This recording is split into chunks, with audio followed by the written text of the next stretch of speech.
Slumerican shit. Yeah. It's Rittz, Johnny found in bitch bonjour.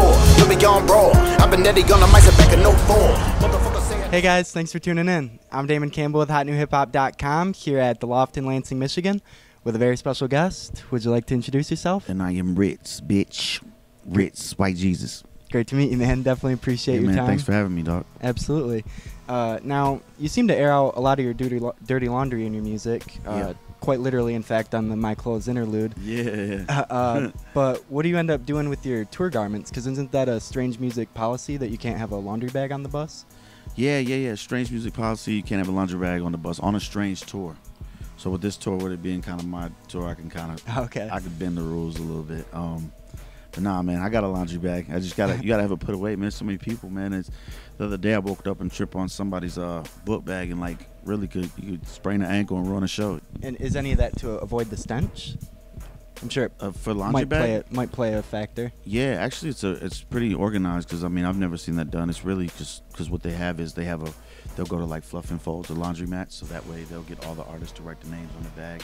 You turn in your laundry, they'll have it folded and back to you, which is crazy luxury because that never happens on other tours. Like, you gotta hit laundromats, hotels, and stuff like that. So it's really for that reason. Oh, okay. Yeah.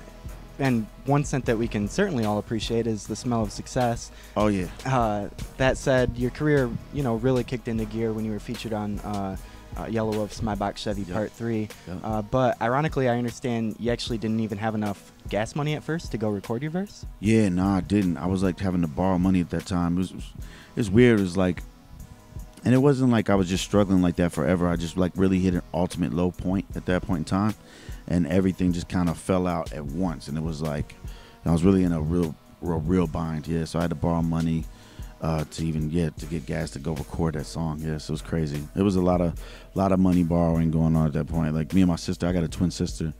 I had borrowed $50 to get her a gift, and I went to a show that night, and my boy put the slot, there's a number on the parking space in the city, when you park and you got to put the money in the slot. Well, he put it in the wrong goddamn slot, so they put a boot on my car, and the boot was $50. Oh no! My last $50, man, to buy my sister a birthday present. It was right around that time, man. That was pretty much my lowest point because I was 28, 29 years old, borrowing money. Yeah. It was embarrassing, the spot I didn't want to be in. Yes, it was rough, but just success. I'm starting to smell a little bit of sin of it. Yeah, hell yeah. And if I'm not mistaken, you're actually even considering throwing in the towel around that time? Yeah. I never really thought about it. I never really thought of me not rapping would be an option. And then shit just got real bad to where I was like, dude, you may really have to grow up. This shit really might not happen for you.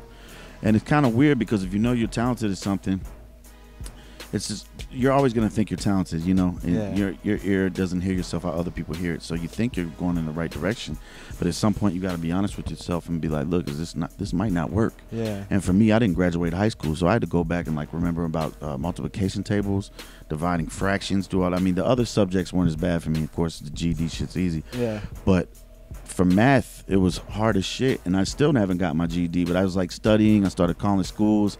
And it was a really low point for me, man. Just having homies making fun of me, buying me flashcards and shit. Right. It's crazy. Technically, you had already been retired though, right? Or at least on Hot 107.9? Yeah. In Atlanta, I had a song called 770 that we put on the local radio station, 107.9. And shout out to the Dirty Boys. They had a Battlegrounds is what it was called. So every night we just wait by the phone and just start getting everybody to call in. So 5 nights in a row, one on that, got retired on there, and started having a good run. That's why it was really hard at the time when I was about to give up through YelaWolf, because 2 years prior to that, even when I met him, I had a nice movement going on with a different crew of people, and where I was almost getting there then, but it fell flat. Yeah. And that was big for the North Side in particular, right? Yeah, it was huge for the North Side, man. There was there's a lot of rappers on the North Side of Atlanta that's been rapping for a long time. Cheeto Gambine. Yeah, he really put the actual saying, calling it the North Side on the map, and just been a big representative and been putting it on. So that was huge back then for me with the 770 thing. Yeah. It was big. And, with all the ups and downs, it makes sense that you would eventually start having concerns. But didn't your career literally begin with No Doubt? Yeah, it did, man. Like me and my boy Rollo, we had a group called Rollo and Rittz, but at the very beginning we were like, yo, we should name the group No Doubt. Oh, is that what it was? Yeah, we named the group No Doubt, and then like literally like a month later, No Doubt came out, and yeah, we used to have like an N we used to throw up, like do a handshake and do an N and shit. Yeah, it was so whack, but it is what it is. It was cool. I mean, we still do it. If I see him to this day, I'll shake his hand like that. Yeah. And on the subject of losing things, you know, losing hope, losing names. Yeah. I have a feeling that if something wound up in your hair, it might be like trying to find a needle in a haystack. Yeah, man. Which I understand was actually one of the rappers that you were originally trying to differentiate yourself from with the Do. What's that with Haystack? Haystack. Among other white rappers. Haystack among other white rappers. No, shout out to Haystack. Haystack actually when I started making name, called me up and, you know, gave me some advice, and we used to talk on the phone a good bit. Yeah, it was just one of those things. Like, I mean, you had Eminem and Bubba, and then you got Haystack, you got Paul Wall, and not to leave anybody out, there were other people doing that at the time, but yeah, everybody had like a short, close fade. Yeah. You know, especially like a southern white boy. Like back then, it was just you had to look a certain way, and I knew I could grow my hair out, so that's just what happened, and I created a monster. Yeah, and one of the first signs of it working, if I'm not mistaken, was actually in the bathroom at one of your old day jobs. Yeah. That was that one really wasn't so much the hair, because I used to have to put it up in like one of the Jamaican hats, where I was like uncomfortable as shit. Nah, that was just embarrassing, because I was really making some waves. Like, they were mentioning me in magazines and shit, and I would still go into the job, and I'd bring in the magazine, I'd show everybody at work, and be like, look, I told you. And they'd be like, that's great, no, we need some bread over, please. Yeah. You know, but nah, I was working the back line at Jim and Nick's barbecue. Okay. And I had to wear a fucking earpiece.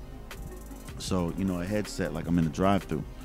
And it's not knocking anybody's in the drive-thru. It's just to where my career was at and what age I was at. Yeah. And just where YelaWolf was at the time, man. I was taking a piss in the bathroom. Dude was like, man, I recognize you, bro. And I thought he was going to say 770. He was like, my box Chevy. And I'm like, it felt great, but at the same time, it's like, man, fuck this job, man. Yeah. Yeah, it sucked.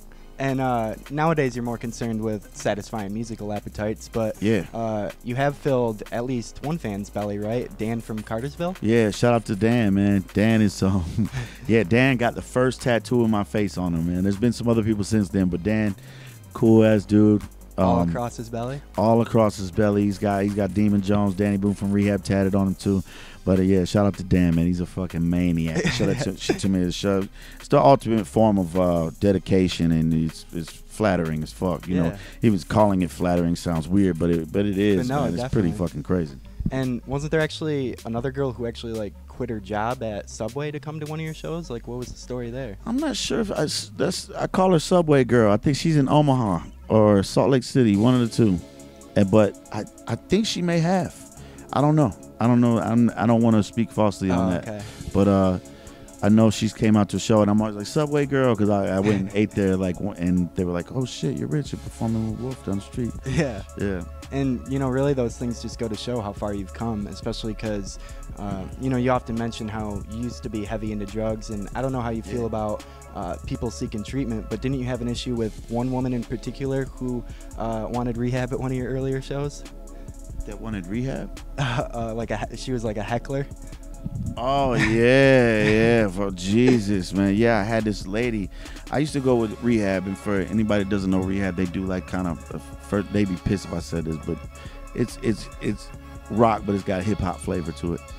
They hate this rap rock term, but either way, they had a song called Bartender, which their crowd can tend to be kind of country. And they damn sure didn't expect me to be a rapper to be opening up for them. So I would go to all these, like, a lot of redneck spots, you know, that showed me love. And it's not talking shit about none of them, but I'm on stage one night, and this lady's like, fuck you, you suck. And, like, just giving me hell, man. Like, I didn't really know how to handle it. I've never dealt with it from a female. Yeah. Even a dude doing that would suck, too. But, I mean, a girl, too, you can't, like, physically do anything. And, like, I don't know. It really got frustrating because I tried everything. I tried to turn the crowd against her. Then I tried to rap to her. Then I tried everything. So finally, I'm like, you know, if nothing worked. Yeah, if she comes up to me after the show, I'm gonna mush her, man. I'm mushing her in the head. But thank God that didn't happen, man. I probably would have got jumped by a bunch of rednecks, man. Yeah. I don't know. And if I'm not mistaken, that was in Carolina, which you seem to not have. It was in North Carolina. Which it was. Yeah, you seem to not have the greatest history with Carolina, because didn't you actually run out of alcohol there once as well? Oh, probably. Shit, there's been some. If that's an emergency. For you, yeah, that's important for you, right? Yeah, it's an emergency. I don't know, man. I don't know what story you're speaking of. You got some fucking information. That's dope. Nah, I don't know. I probably did. I need to get back up to the Carolinas, man. I don't get there enough.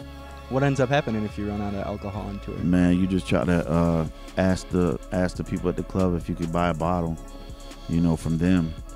And if not, it's pretty fucking pathetic. I kind of sound like a loser right now. No, I mean. Nah, but I mean, now you got to ask them, and then like if not, like you just go like buy like 10 drinks, and then just be like, yo, these are mine. Don't touch them. Yeah. Don't touch my drinks.